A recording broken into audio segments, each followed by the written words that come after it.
Bienvenida, bienvenido a esta nueva exploración. Hoy nos metemos de lleno con material sobre análisis de datos en psicología. La pregunta del millón, yo creo, es ¿cómo podemos, cómo podemos saber cosas de una población enorme, piensan todos los habitantes de una ciudad, por ejemplo, si solo tenemos datos de un grupito pequeño, de una muestra? Ese es el kit de la cuestión de la estadística inferencial, ¿no? Efectivamente. La idea es justo esa, dar el salto de lo particular, de los datos que sí tenemos, los de la muestra, a lo general, a las características de toda la población. Es un proceso de inducción, claro, y eso siempre lleva asociado un riesgo, una probabilidad de equivocarnos que, intentamos tener bajo control. Y el material que analizamos hoy se centra en dos herramientas fundamentales para esto, la estimación de parámetros y el contraste de hipótesis. Perfecto, pues vamos a desgranarlo un poco. Si te parece, empezamos por la estimación. ¿Qué significa exactamente estimar en este contexto? Pues, a ver, estimar un parámetro es intentar adivinar, por así decirlo, su valor en la población total. Imagina el salario medio de una ciudad entera. Lo que hacemos es calcular un estadístico en nuestra muestra, por ejemplo, el salario medio de las personas que hemos encuestado, y a partir de ahí inferimos el valor poblacional. Hay dos formas principales de hacerlo. Ajá. Una es la estimación puntual. Damos un único número. Si la media en la muestra fue, 1.500 euros, pues decimos, estimamos que la media de la ciudad es 1.500. Práctico, sí. Pero me suena un poco arriesgado, ¿no? Dar un solo número. Lo es. Es muy improbable acertar exactamente. Y lo peor es que no sabemos por cuánto nos estamos equivocando. No tenemos medida del error. Por eso, a menudo se prefiere la estimación por intervalos. Los famosos intervalos de confianza. Eso es. Aquí no damos un número, sino un rango. Decimos, creemos que el salario medio está entre, digamos, 1.450 y 1.550 euros, y lo acompañamos de un nivel de confianza. Vale. ¿Y qué quiere decir ese nivel?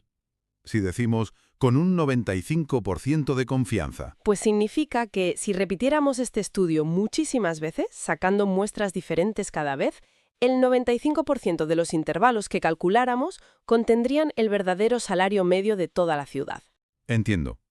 El método es fiable el 95% de las veces, por así decirlo. Exacto. Pero ojo, hay una pega, o una relación inversa.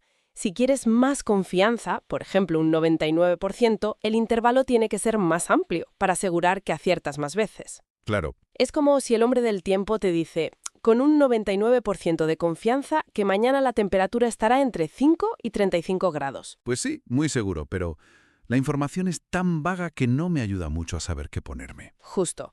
Hay que encontrar un equilibrio ahí, entre la confianza que quieres tener y la precisión, lo útil que sea el intervalo. Entendido ese equilibrio. Pero, ¿y si la pregunta no es tanto estimar un valor, sino más bien comprobar una sospecha? Por ejemplo, ¿ha cambiado el cociente intelectual medio de los jóvenes en la última década?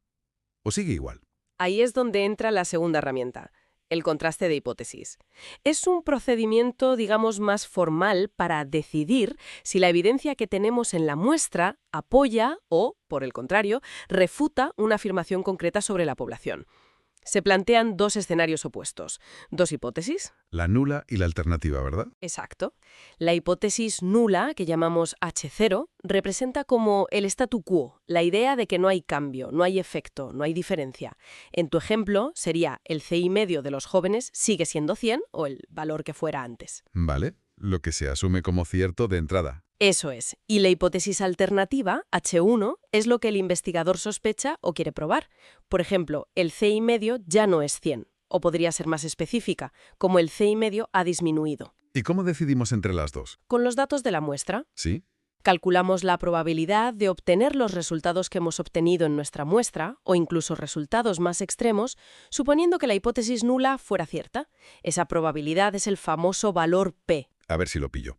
Calculamos cómo de probable es encontrar, por ejemplo, una media de CI de 98 en nuestra muestra, si en realidad la media de todos los jóvenes siguiera siendo 100. Si esa probabilidad, el valor P, es muy baja, por debajo de un umbral, Sí, por debajo de un umbral que fijamos antes de empezar, que llamamos nivel de significación alfa, y que suele ser 0.05, o sea, un 5%. vale, Si P es menor que alfa, pensamos, oye, Obtener estos datos es súper improbable si la H0 es cierta.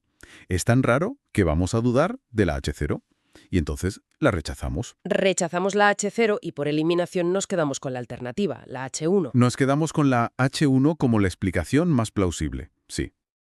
Pero ojo, esto no es una demostración matemática. Siempre hay una posibilidad de error. Claro, aquí es donde la cosa se pone interesante y donde podemos meter la pata, ¿no? Inevitablemente, porque estamos tomando decisiones basadas en probabilidades. Hay dos tipos de errores que podemos cometer. Ajá. El error tipo 1, que se relaciona con ese alfa que mencionamos, es rechazar la hipótesis nula, H0, cuando en realidad era verdadera. O sea, decir que el CI ha cambiado cuando en realidad no lo ha hecho. Un falso positivo. Exacto, un falso positivo. Imagina que concluimos que un nuevo tratamiento es eficaz, cuando no lo es. Las consecuencias pueden ser importantes. Ya veo. ¿Y el otro error? El error tipo 2, que se asocia a un concepto llamado beta. Es lo contrario, no rechazar la H0 cuando en realidad es falsa. Es decir, concluir que el CI sigue igual cuando en realidad sí ha cambiado, o que el tratamiento no es eficaz cuando sí lo es. Un falso negativo.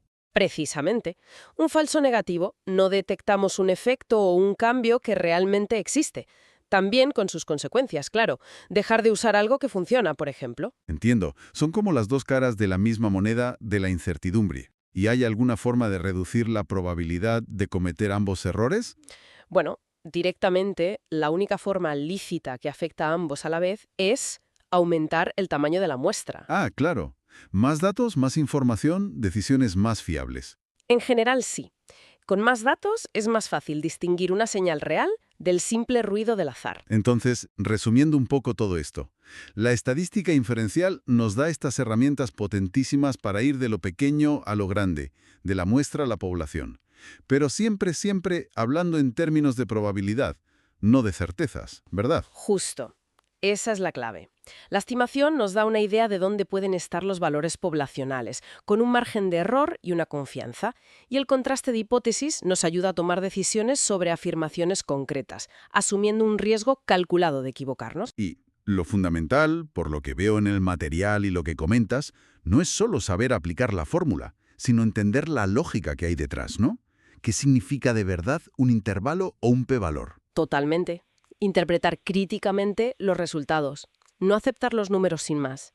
Entender sus limitaciones. Y esto, creo, nos lleva a una reflexión final interesante para quienes nos escuchan. Sabiendo todo esto, sabiendo que incluso en ciencia las conclusiones se basan en probabilidades y existe siempre un riesgo de error, tanto de falsos positivos como de falsos negativos, ¿cómo crees que debería cambiar esto la forma en que leemos o interpretamos los titulares de noticias o los resultados de investigaciones que a menudo se presentan como verdades absolutas, como si fueran hechos irrefutables? Buena pregunta para terminar. Invita a ser más críticos, ¿verdad? Más cautos. Sin duda, algo en lo que pensar.